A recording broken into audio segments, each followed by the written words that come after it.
Olá, neste IELTS Reading Assignment nós temos aqui um texto e logo depois dele temos uma dinâmica de questões múltipla escolha, onde que temos que selecionar sempre duas alternativas em cada uma dessas dinâmicas, ou seja, cada alternativa selecionada equivale a uma questão. Então, por exemplo, aqui, esta primeira atividade que você tem que fazer equivale às questões 1 e 2, sendo que você tem que selecionar duas alternativas deste grupo. Então, a primeira alternativa que você selecionar será respectiva à resposta para a questão 1, e a segunda alternativa que você selecionar será respectiva à resposta da questão 2, e assim por diante. Lembrando que não importa a sequência. Então, você, na realidade, pode selecionar qualquer uma dessas duas, qualquer duas alternativas deste grupo, independente de qual seja a sequência. Portanto, que as alternativas sejam corretas, você responde corretamente a questão como um todo, tudo bem? Tendo isso em vista, quando nós estamos lidando com questões como esta, a questão mais crítica que temos que fazer no processo de leitura prévia à resposta desse tipo de questão está no destacar das palavras-chave ao longo da sua leitura, que é o processo de ancoragem. Então, você aqui na realidade tem, primeiro, a necessidade de, pelo menos numa leitura inicial, fazer o que nós denominamos de skimming, que é a leitura do primeiro parágrafo por completo, depois a leitura do primeiro e do último período de cada parágrafo subsequente, não é?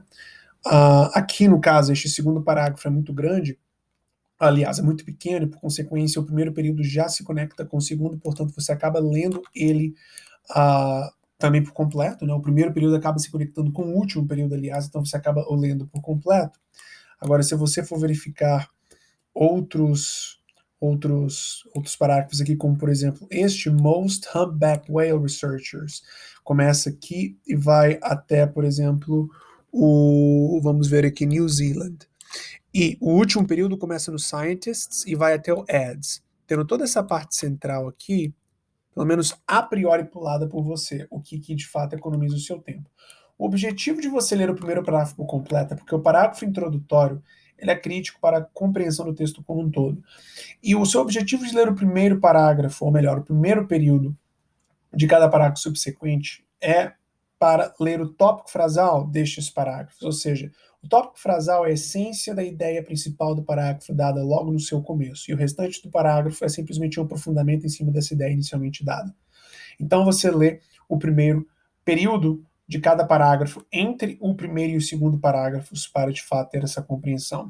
A leitura do último período de cada parágrafo subsequente não é tão crítica para a resposta de questões como esta, mas é sempre uma boa prática nós também lemos o último período de cada parágrafo entre o primeiro e o último parágrafos, para termos a possibilidade de que, se quando temos uma questão de matching, ou seja, de combinação de elementos a diferentes parágrafos do texto, quando temos uma questão como essa, muito frequentemente o tipo de informação ou a informação que define que determinada coisa é relacionada ao determinado parágrafo que você está analisando, está logo no final deste parágrafo. A informação que define essa relação está logo no final. Então você lê o último período para, de fato, não ser pego de surpresa e poder fazer este matching. Neste assignment em particular, não temos uma questão de matching, não temos uma questão de combinação. Agora, é sempre uma boa prática entrar no costume de sempre ler o último período de cada parágrafo entre o primeiro e o último parágrafos, que, lembrando, você os lê por completo. O último parágrafo você também lê por completo, como dito, porque ele é um parágrafo conclusivo. Então, tanto o primeiro quanto o último parágrafo você lê por completo, pois são parágrafos de fato importantes para a interpretação do texto como um todo. E em todos os parágrafos, entre o primeiro e o último, você lê o primeiro período porque você quer ler o tópico frasal do parágrafo, e lê o último período porque você acaba tendo muito frequentemente questões que tem a informação que define a resposta correta para elas estando no final do parágrafo, em especial questões de matching. Tudo bem? Caso o parágrafo seja muito curto e o primeiro período acabe já se concatenando com o último período, você lê o parágrafo inteiro sem maiores problemas, tudo bem? Agora, ao longo deste processo, dessa leitura inicial mais seca que você faz, você destaca palavras-chave, fazendo o que nós denominamos de ancoragem. O que são palavras-chave e que definem, portanto, o processo de ancoragem?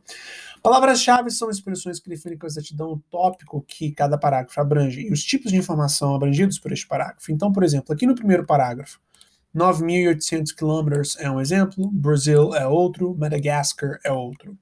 Aqui temos Humpback Whales, igualmente 400 quilômetros, e Bar Harbor, Maine, e o College of the Atlantic. Piers Stevik, também um nome próprio, palavra-chave. Esse texto aqui é cheio de palavras-chave. 90 degrees.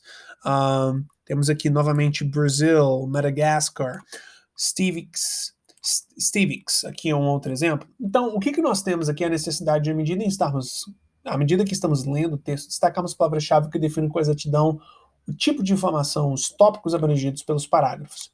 Deixando essas informações visivelmente explícitas para a nossa visão, para que depois, tendo em vista as questões, podemos voltar aos textos e identificar as respostas, não é? Aliás, voltarmos aos parágrafos, identificar o parágrafo correto e assim identificar as respostas, não é? E essas palavras-chave que você vai estar marcando ao longo da sua leitura com a ancoragem são as mesmas palavras-chave que você vai encontrar aqui nessas questões, não é? Você, por exemplo, vê aqui Wales, uma palavra-chave já marcada por nós no texto sendo utilizado, Brasil, não é? Também. Definitivamente aqui você tem Northern Hemisphere, então você vê essa palavra-chave na questão, volta para o texto, exatamente para o parágrafo onde você destacou essa mesma palavra-chave nele, e aí você já sabe qual parágrafo que você vai encontrar a resposta, facilitando, portanto, o processo de interpretação. Tudo bem? Então, para questões como esta de múltipla escolha, você de fato depende muito para a resposta rápida dos mesmos, você está, de fato, destacando palavras-chave ao longo da sua leitura inicial. Tudo bem? Agora, uma última observação para questões de múltipla escolha. Não se permita ficar paralisado por análise. Você precisa de ser assertivo. Então vá com suas primeiras impressões. Reflita, pense, mas depois, em dúvida, se você estiver em dúvida, vá com a primeira impressão de resposta correta, tudo bem?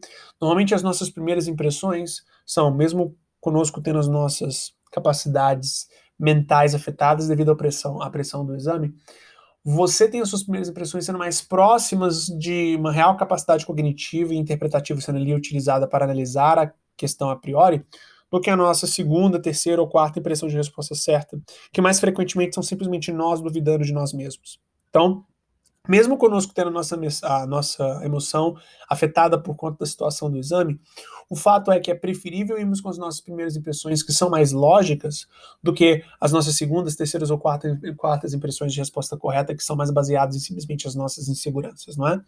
Então, lhe desejo uma ótima prática IELTS Reading.